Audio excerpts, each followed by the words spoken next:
Travel ടാവിൻ്റെ പുതിയൊരു എപ്പിസോഡിലേക്ക് സ്വാഗതം. ഞാൻ ജോസ് ക്ലിറ്റസ്. കഴിഞ്ഞ 2 എപ്പിസോഡുകളിലായി മൺട്രോത്തുരുത്തിലെ കാഴ്ചകൾ നമ്മൾ കണ്ടു. മൺട്രോത്തുരുത്തിൽ തന്നെ ഒരു പള്ളിയുണ്ട്, അവിടേക്കാണ് ഇന്നത്തെ നമ്മുടെ യാത്ര. 1878 സ്ഥാപിതമായ ഡച്ച് പള്ളിയാണിത്.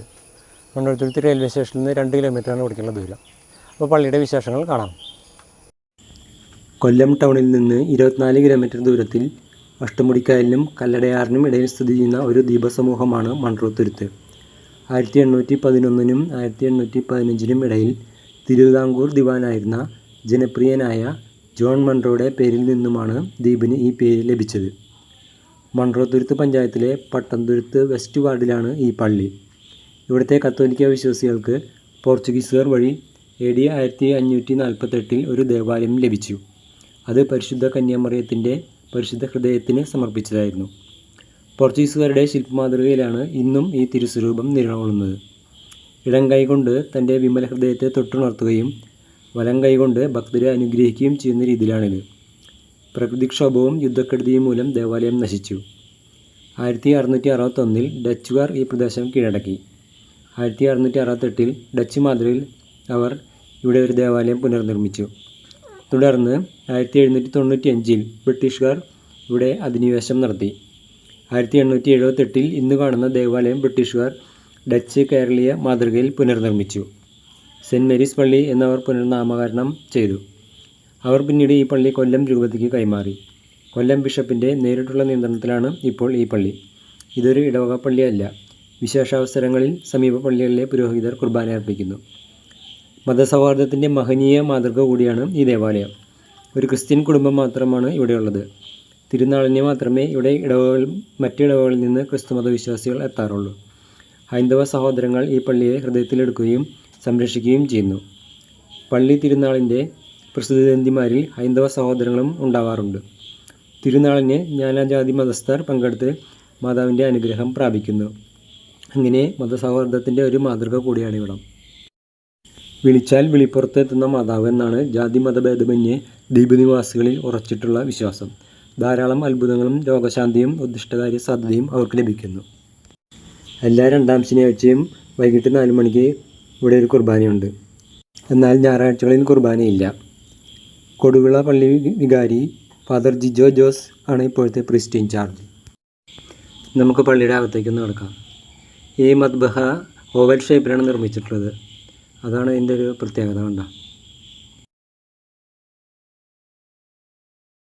പോർച്ചുഗീസുകാർ സ്ഥാപിച്ച പരിശുദ്ധ കന്യാമറിയത്തിൻ്റെ രൂപമാണിത്.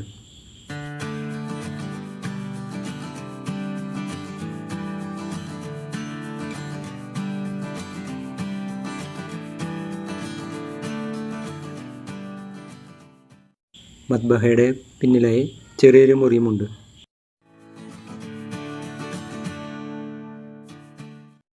പിൻഭാഗത്തായി ഒരു ബാൽക്കണിയും കാണാം. മണി പള്ളിയുടെ ഉൾഭാഗത്തായി പണ്ട് സ്ഥാപിച്ചിട്ടുള്ളതാണ്. വാതിലിൻ്റെ ലോക്ക് പഴയ രീതിയിലുള്ളതാണ്. വാതിലിന് ക്രോസായിട്ട് ഒരു മരം വെച്ചിട്ടാണ് ഇത് ലോക്ക് ചെയ്യുന്നത്. ഇന്നത്തെ രീതിയിലുള്ള സിസ്റ്റമൊന്നും അന്നുണ്ടായിരുന്നില്ലല്ലോ.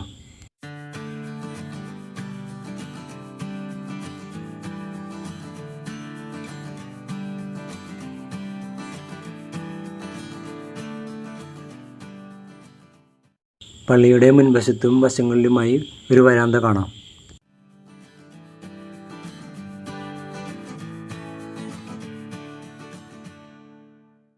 ഈ ദേവാലയത്തിൻ്റെ വർഷങ്ങളായുള്ള സൂക്ഷിപ്പുകാരൻ്റെയും ഭാര്യയുടെയും ഏതാനും ചില ആംഗ്ലോ ഇന്ത്യക്കാരുടെയും കുഴിമാടങ്ങളാണ് ഇവിടെയുള്ളത്.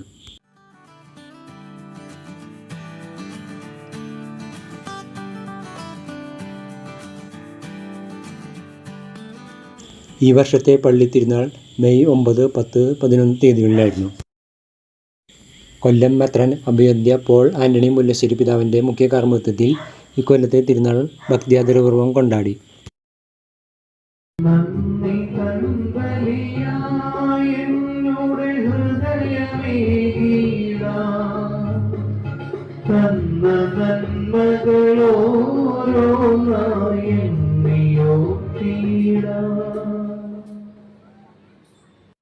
തിരുനാളിൻ്റെ ചില ചടങ്ങുകൾ കാണാം.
ഈ വീഡിയോ ഇവിടെ സമാപിക്കുന്നു. ഇനി മറ്റൊരു വീഡിയോയുമായി വീണ്ടും കാണാം.